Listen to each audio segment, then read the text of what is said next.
자, 여러분, 네, 12월 21일 또 월요일 장이 또 마감이 됩니다. 지금 이쪽 코스피 쪽 움직임을 보면 며칠째 계속 횡보를 하고 있고, 흔들기가 한 번씩 있어요. 지금 보면 이틀에 한 번 꼴 정도로 흔들기가 나옵니다. 흔들고 다음날, 흔들고 다음날, 흔들고. 그러면 또 내일 또 어떻게 될지는 모르지만 이렇게 움직임을 보면, 그죠? 또 조금은 진폭, 오늘보다는 좀 지루하게 움직임이 나올 수도 있고, 좀 클 수도 있겠어요. 근데 또 한편으로는 이제 분봉상으로 이렇게 움직임이 좀 나옵니다. 좀 이렇게 보면, 저 밑에서부터 이렇게 가면 하나의 추세선이 만들어지고, 최근 아까 흔들기야, 그죠? 이틀에 한 번씩 흔들기 하는 그런 부분들의 모습을 보면 이렇게 짧은 또 빨간색 선이 그어지죠. 그래서 오늘 우리가 저점으로 좀 생각을 할 수 있었던, 뭐 어쨌든 지지를 하겠지, 지켜낼 거야, 이번에도 아직까지는 완전히 무너뜨린다거나 그렇게 하기보다는 지켜낼 수도 있겠어 했던 자리가 이런 정도. 그럼 이제 내일도 여기를 이제 연장해서 이렇게 생각해 보시면 되겠죠. 그래서 이 분봉상 움직임에서도 이런 추세를 지키고 있는, 또 한편으로는 위쪽으로도 이렇게, 그죠? 위치를 지금 잡고 있는 2780포인트 정도가 위에 뚫지 못하는, 그죠? 뚫지 못하는 그러한 저항으로 존재하고 있습니다. 그래서 이제 우리는 이걸 이용해서 또 이제 콜풋 관련된 부분들의 매매를 하고는 있어요. 다만 여기서 우리가 한 가지 생각해야 될 것은, 지금 이거가 겨우 지켜지는 건지, 아니면 조금만 떨어져 훅 땡기고 하는 건지, 그 부분에 대해서는 방향을 완벽하게 이 위다 아래다 정하기는 어려워요. 어찌됐건 땡깁니다. 또 오늘까지는, 내일부터는 없어요. 이제 내일부터는 없고, 오늘까지는 20년물 국채 발행에다가 통한채 이런 움직임들이 있었기 때문에 그 나름대로 다시 땡겨낼 수 있는 요인이 되지 않았을까 생각이 되고, 또 삼성전자죠. 삼성전자입니다. 왜냐하면 하이닉스는 오늘 밀렸어요. 하이닉스는 오늘 밀렸습니다. 그렇게 죽일동 밀린 건 아니고 지수를 다시 땡길 정도는 아니었단 말이죠. 하이닉스는. 그쵸? 그래서 2.5% 현재 이렇게 올라온 상태에서 하이닉스는 아이고 내는 힘들다, 니 혼자 가라, 이러니까 삼성전자가 원매 아니요 나는 버텨볼란다, 그리고 이제 다시 또 끌어올리는 중요 요인이 됐고, 셀트리온 그룹주죠. 그 다음에 제약바이오, 오늘 뭐 일양약품, 뭐 대웅제약, 명문제약, 삼청당제약 뭐 난리 났습니다. 그리고 이제 정치 테마주, 제가 그렇게도 강조를 11월 달부터 강조했던 정치 테마주, 일단은 이재명 관련주가 먼저 고개를 들었죠. 그래서 프리엄스 지금 뭐 또 상한가고, 동신건설은 점상 날아가 버립니다. 그죠? 점상 날아가 버리는 부분. 그래서 어떤 사람 것이 어떤 게 가장 먼저 내지는 가장 세게 가장 멀리 갈지는 몰라. 그래서 그렇기 때문에 지지율 1위 2위, 그죠? 그 다음에 다크호스 정도 보는 게 좋겠다라고 말씀을 좀 드려봤는데, 오늘 이제 한국 프렌즈 같은 홍정호 관련주도 한번 움직여 봤고, 주말 동안에 늘 고민하시는 분이 계시죠? 대선 나가실 겁니까? 아닙니까? 아주 오래전부터 주말 동안 고민해 보겠습니다, 이렇게 하셨던 우리 안철수 서울시장 후보 출마 선언을 하면서 주말 동안 지금 관련주 안랩이 가장 또 쉽게 떠올리는 종목이죠. 안랩, 그 다음에 다문 멀티미디어, 그 다음에 써니전자 등등 오늘 한번 힘을 써봤어요. 자, 그런데 여기서 차이가 나는 것이 뭐예요? 이재명은 대선 후보로서 관련주가 움직이는 거고, 그 사람 대통령이 되든지 말든지 지금 그런 거 아니라고 했죠. 우리는 상품만 보고 주식을 투자해서 돈만 벌면 돼요. 지금 이 영상을 통해서는 개인적으로 누구를 지지하고 뭐 하든지 간에 자 안철수 씨가 이번에 얘기하는 포인트를 보면 뭐 이러이러해서 내가 마치 난 대선에 나갈 사람이지만 나는 대선에 나갈 사람이지만 지금 서울시장 자리에 야권에서 또 여권에게 여권이 자리를 잡아버리면 대권도 필패다. 그러니 내가 내 한 몸을 희생해서라도 내가 서울시장을 하고 그래서 대선에 또 다른 사람들이 또 어떻게 해가지고 해라 뭐 이제 약간 그런 뉘앙스랄까? 제가 잘못 받아들이는지 모르겠지만 어쨌든 나는 서울시장부터 차근히 갈래. 뭐 대선에 그 꿈을 내려놓은 건 아닌 것 같고 그죠? 서울시장부터 차근히 갈래. 아니면 어쨌든 정말 필요한 그 상황이기도 합니다. 야권으로서는 그죠? 그래서 우리 똘똘 뭉쳐서 내가 서울시장 후보 나갈 테니까 니들은 가만히 있어 뭐 이러든지 나를 지지해 뭐 이러든지 뭐 등등등 이제 좀 혼란스러우겠죠. 어쨌든 이러한 정치권에 불을 지피기 시작을 했어요. 그죠? 정치권에 불을 지피기 시작을 했다. 그리고 어떻게 보면 평상시 좀 신중한 듯이 행동했던 사람이 딱 툭 드러나오다 보니까 다른 사람들도 그럴 수 있죠. 이제 우리가 흔히 알고 있는 뭐 황교안, 유승민, 뭐 오세훈, 뭐 몇 명 쭉 있잖아요. 오라 뭐 이제 여권에서도 이낙연 이런 사람들도 지금 잠깐 주춤해서 지금 있는데 거기들도 이제 깜짝 놀랐을 것 같기도 해요. 뭐 이미 알고 있었던지. 어쨌든 이제 정치 테마주에 본격적으로 불이 붙는 건 아닌가 하는 생각이 듭니다. 다만 안철수 관련주는 미친 듯이 가지는 않겠죠. 여기서 중요한 거예요. 자, 서울시장과 대통령은 달라요. 서울시장의 영향력과 대통령의 영향은 틀립니다. 이 테마주가 가는 것도 마찬가지 그 무게만큼 가요. 그래서 안철수 관련주들이 한 번씩 튀길 거예요. 그러면 이제 여권에서 지난번 여론조사 같은 이런 데에서 박영선이 존칭 다 뺍시다. 박영선이 1위를 했죠. 그죠? 2위 나경원? 뭐 이 정도인가? 그래서 그런 부분이어서 현재 구도가 안철수 대 박영선 구도로 가는 부분들. 그래서 관련주가 한 번씩 툭툭 튀겠지만 지금 이재명 관련주처럼 가진 않는다 이거야. 동신건설처럼 이렇게 가지 않아요. 이건 대선주니까 이렇게 가는 거예요. 제가 11월 달부터 얘기했죠. 11월 말쯤부터 자 12월 중순쯤 가면 대선주 튄다. 생각보다 좀 빨랐어요. 생각보다 빨랐으면 첫 주부터 갔으니까 어떻게 보면 그죠? 첫 주부터 갔기 때문에 한 제 예상보다는 일주일 정도를 더 일찍 움직여버린 그런 상황이 있지만 어쨌든 12월부터 가죠. 이게 5년에 한 번씩 일어날 수 있는 패턴이란 말이죠.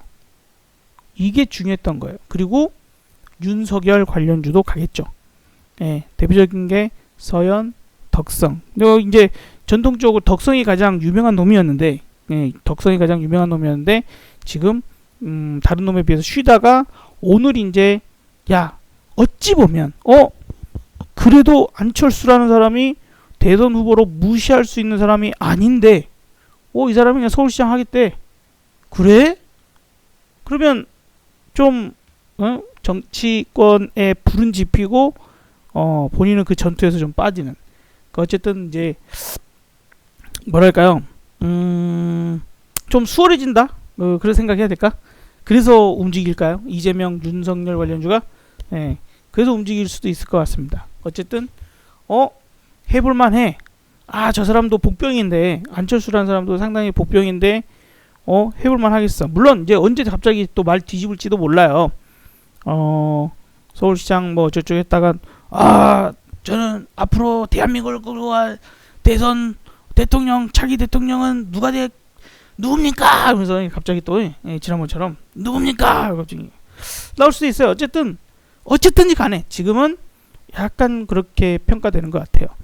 우리는 철저하게 그 반응을 주식시장에서 보자 이거예요.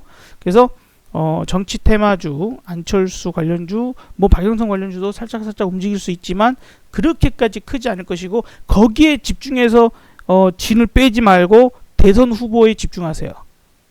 그게 좋을 겁니다. 나중에 왜냐하면 많이 생각을 해봐요. 지금 동신거서 이거 쫓아가서 잡을 수 있겠어요? 못하죠. 제가 계속 그랬잖아요. 용기를 가져야 돼요. 용기가 없으면 못 잡는다 그랬어요. 프리엄스 지금 이거 저거 잡겠어요? 솔직히 어렵지. 토탈소프트 이제 이렇게 갔어요. 뭐 인재상한가 하나요? 이제 쫓아갈까? 쉽지 않아요. 어쨌든 누군가는 잡겠지만 정말 쉽지 않습니다. 그래서 괜히 엉뚱하게 여기저기 여러 군데 쳐다보고 있다가 놓치기 말고 지지율로만 보세요. 무조건 지지율. 여권 2명, 야권 1명. 예, 그렇게. 오늘 홍정욱 관련주도 좀 튀졌죠. 근데 세지는 않아요.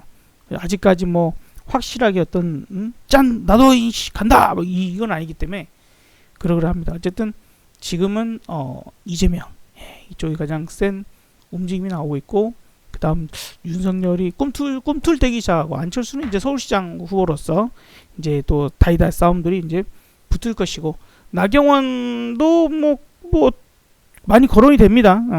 서울시장. 그래서 구도가 원래는 나경원 대 박영선, 뭐 박영선 대 나경원, 약간 이 구도였다가 갑자기 안철수가 툭 튀어나왔어요. 과연 이제 야권은 단일 후보가 필요합니다. 상황적으로 그럴 거예요. 이기려면 정말 이건 꼭 필요해. 꼭 이겨야겠어. 서울시장 이겨야겠어. 이제 이런 각오라면, 필승 각오를 다진다면 좀 서로가 양보를 해서 어쩌고 협상해야 되겠죠. 뭐 국민의힘을 무시하지 못할 테니까 국민의힘이 이제 어떠한 방향으로 할지가 뭐 되겠지만 우리는 뭐 몰라. 그런 건 단 모르겠고, 어쨌든 서울시장 후보를 너무 집중해서 대선 후보를 놓치는 소탐대실하지 말자 하는 이야기를 좀 일단 드려봅니다. 자, 지금 미국 시장 나쁘지 않아요. 어쨌든 1,000조 원이죠. 1,000조 원의 부양책 막판 합의 요 부분. 원래 금요일 같은 경우는 부양책이 그 좀 진통을 겪으면서 제대로 오르지 못했다. 좀 이렇게 나왔는데 우리 주말 동안에도 좀 고민해보자, 협상 좀 하자, 그렇게 주말 동안 또 고민하고 협상하더니 일단 미 상원에서의 1,000조 원 코로나19 부양책 타결에 성공했다. 그래서 오늘 우리 시장이 뭐 어찌 보면 저런 게 없었으면 밀려버렸을 수도 있어요. 그러니까 밀리는 건 어차피 밀렸지만 땡기지를 못했을 수 있어요. 그죠? 다시 땡겨내는 움직임이 안 나왔을 수도 있지만 그것을 땡기는데 성공을 하게 된 가장 큰 계기이지 않을까. 오늘 환율도 좀 오르기도 했었거든요. 원달러 환율이 좀 바뀌나 뒤바뀌나 뭐 이제 싶었는데 뭐 됐어. 난 나의 길을 가련다 하는 이제 환율 움직임입니다. 그래서 오늘 그래도 그죠? 보시다시피 1,100원을 다시 넘어서 1,102원, 1,104원까지 움직여보는 그런 모습이기 때문에 환율은 좀 꿈틀대고 있다. 그냥 마냥 이렇게 볼 수 있는 상황은 아니에요. 근데 어쨌든 지금 계속 원화 강세로만 가는 게 아니라 이제 약간 터닝이 나오고 사실 상당히 부담스러운 자리였던 거죠. 그래서 이 환율이 큰 변수가 되어줄 수 있으니 여기서 야 역시나 세구나, 무조건 상방이다, 이렇게만 생각할 건 아닐 수 있습니다. 그런 오류에 빠지면 안 돼요. 그런 오류에 빠지면 안 된다라고 일단은 좀 말씀드려보고 그래서 지금도 마찬가지, 제가 계속 말씀드리죠. 오른다 떨어진다의 방향을 잡지 마세요. 오른다 떨어진다 방향 잡지 말고 어느 정도 오르면 좀 밀리는 상황이 나오고 또 밀리면 다시 당기는, 그것이 반복되는, 그래서 특정 자리를 지키면 올라가고 못 지키면 죽는다. 어쨌든 지금 이렇게 단순히 보면 2750이고 분봉상으로 봐도 그죠? 요 흔드는 이틀에 한 번씩 흔들었던 저점을 연결해서 와도 요 위에 이걸 빼고 와도 이렇게 자리로 오면 지금 땡기기가 진행되고 있으니 지지를 받고 있는 상황이니까, 그래서 요걸 연장해서 여러분들도 연장해서 한번 봐봐라. 그래서 내일도 그 자리가 지켜지는지 보고 못 지키면 푸스로 급격하게 움직일 수 있어요. 못 지키면 셉니다. 지켜내면, 그러니까 지금까지 지키고 있죠. 무슨 말인지 이해가 될까요? 여기 그래서 오늘 그 자리가 오니까 다시 올라가는 상황들이 반복되고 있는데, 그 다음에 이제 내일 되면 이게 조금 올라가겠죠. 2755나 2757 정도 뭐 이런 정도 이렇게 또 할 거 아니에요. 그럼 또 내일 오락내락 하다가 여기 툭 내려왔어. 여기를 지키면 다시 올라가겠죠. 2780 계속 이 정도 왔다 갔다 합니다. 근데 여기를 지키지 못하면 툭 내려서 여기 저점까지는 금방 쉽게 내려올 거다. 그럼 어디가 돼요? 2735. 근데 잘못 자칫하다가 거기가 그 깨져버리게 되면 이게 생각보다 횡보가 길어지고 있거든요. 그래서 제가 생각할 때는 이걸 깨버리면 다음 지지자리는 2700을 각오를 해야 되지 않을까 생각이 들어요. 네, 그래서 그럴 수 있을 거야 라는 부분을 보고 대응하는 게 맞겠다. 그동안 기다렸던 부양책 그죠? 나왔습니다. 어쨌든 그동안 너무 그 기대감에 계속 올려있는데 어쨌든 기정사실화 부분들이 되고, 그 다음에 이제 한 가지 걱정되는 것은 영국에서 변종이 생겨서, 그래서 지금 환율이 다른 거는 뭐 이렇게 꾸며질 수도 있고 저렇게 꾸며질 수도 있어요. 그러니까 돈의 흐름을 파악하려고 노력을 해야 됩니다. 큰 돈이 움직이고 돈은 손에 안 보려고 하죠. 예, 속임수를 주는 데 있어서 진짜를 보려면 돈의 흐름을 봐야 돼. 그래서 환율이 지금 어떻게든 간에 올라가고 있다라는 사실을 잊지 말자. 그래서 지금 뭐 특별히 흔들리거나 무너지거나 이런 데는 없어요. 그런 데가 특별히 없지만, 일단 우리나라도 전 세계도 다시 한번 좀 심해져 갑니다. 그쵸? 다시 한번 심해져 가고, 물론 이제 모더나 백신도 풀렸고 좀 쉽게 잡을 수 있을지 봐야 되겠지만 일단 그 변이, 코로나 바이러스 변이 부분들로 지금 영국에서 심각하게 되다 보니까 지금 영국에 대해서 유럽 국가들이 봉쇄를 하는 상황. 그래서 뭐 덴마크를 비롯해 네덜란드, 뭐 벨기에, 그다음에 독일, 프랑스 뭐 이런 국가들이 이탈리아까지도 지금 막아서고, 이 변종이 이탈리아에서도 확인했다. 지금 감염률이 훨씬 70% 정도도 높은 변종 바이러스가 지금 이러하다. 뭐 이런 소식들이 좀 전해지면서 일단은 항공편으로 다 이제 막아서는 그런 분위기입니다. 그죠?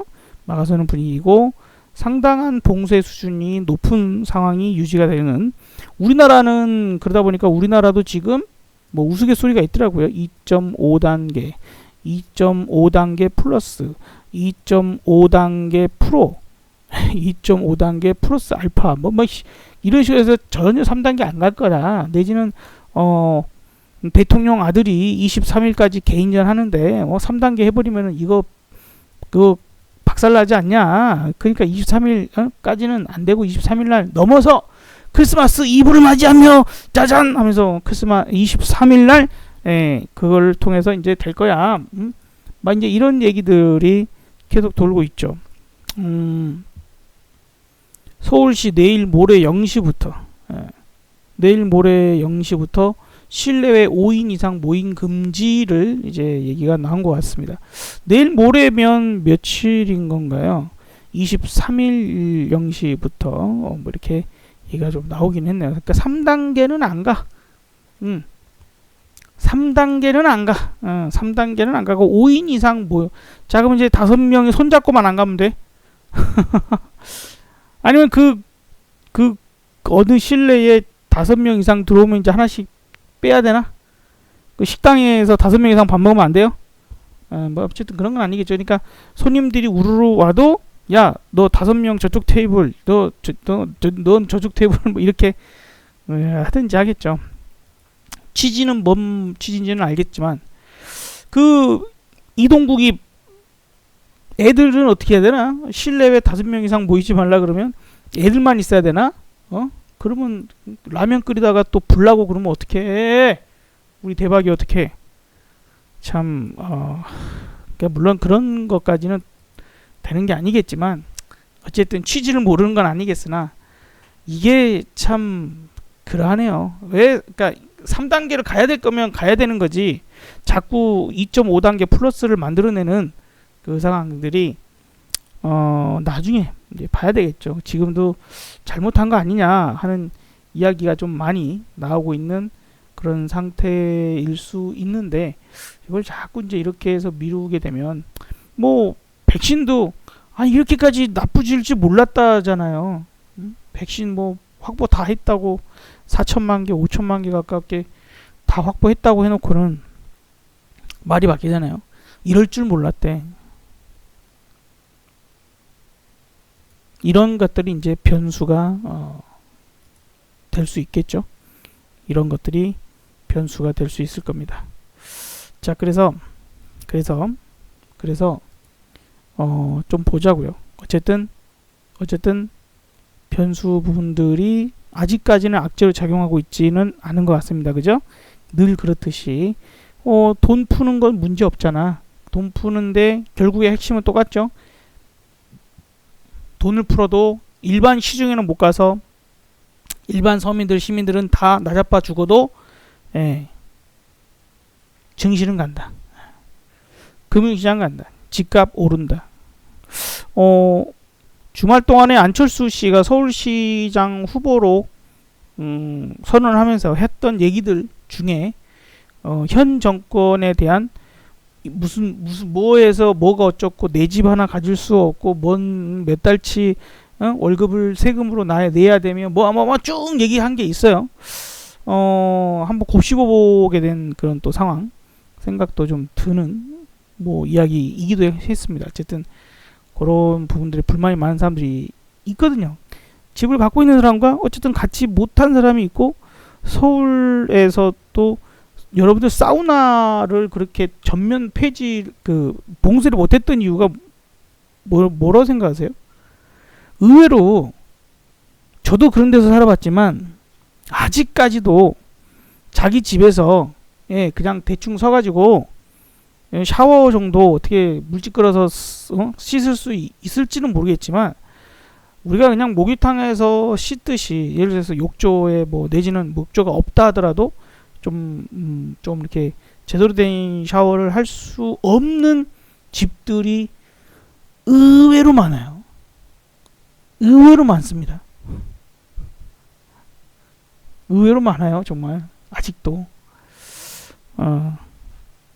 그래서 저도 한 25년 전쯤에 그랬죠. 한겨울에 씻으면서 저도 그렇게 집에서 이렇게 목욕하듯이 씻을 수 없는 환경이었거든요. 그런데 살았으니까 내가 반드시 욕조 있는 집에 살리라 하면서 그때는 뼈를 참 시련이 사람을 강하게 만들죠. 시련이 극복만 한다면 성공의 자리로 만듭니다. 전 그 길을 잘 걸은 것 같고, 누군가는 200만 원 가지고 성공과 실패를 반복해서 30억 이상의 부자가 되는 그런 사람이 있다는 거 분명히 여러분들 기억하시고, 어떤 상황이든지 간에 그 현 상황을 잘 분석해서 미래를 바라볼 수 있는 사람들이 되신다면 상당히 성공을 하시는 분들이 되실 거라고 믿습니다. 자, 그래서 오늘의 결론, 가자. 어떻게든 무너지기 전까지는. 그래서 최근 주식 수익이 괜찮죠. 주식 수익이 괜찮고, 오늘 좀 우양이라는 종목 갖고 단타도 좀 쳐봤는데 해외 했던 것들이라서 이런 것들, 오텍 같은 경우에도 제가 용기 가지시라 그랬죠. 어쨌든 오늘 이제 이렇게 또 한번 힘써보는 그런 구현 나옵니다. 근데 정치 테마주가 움직일 때는 조만간 시장이 좀 잘못될 수도 있어요. 정치 테마주. 그 다음에 한국전력. 오늘은 이제 한국전력이 쉽니다만, 한국전력 같이 이런 종목이 튀는 것도 시장이 조금은 변화를 갖는 것에 대한 징후가 될 수도 있으니 같이 참고를 해주시기 바랍니다. 오케이. 자, 이제 겨울철 좀 날씨가 오락가락 많이 합니다. 많이 춥죠. 목소리가 좀 저도 좋았다 나빴다 하는데, 하여튼 몸 관리 잘 하시고 여러분의 투자가 늘 행복하고 즐거우셨으면 좋겠습니다. 자, 오늘의 이야기는 여기까지 드리고요. 성공 셰프 김성남이었습니다. 도움이 되셨다면 좋아요, 응원 댓글 부탁을 드려봅니다. 자, 여러분들 수고하셨습니다. 감사합니다.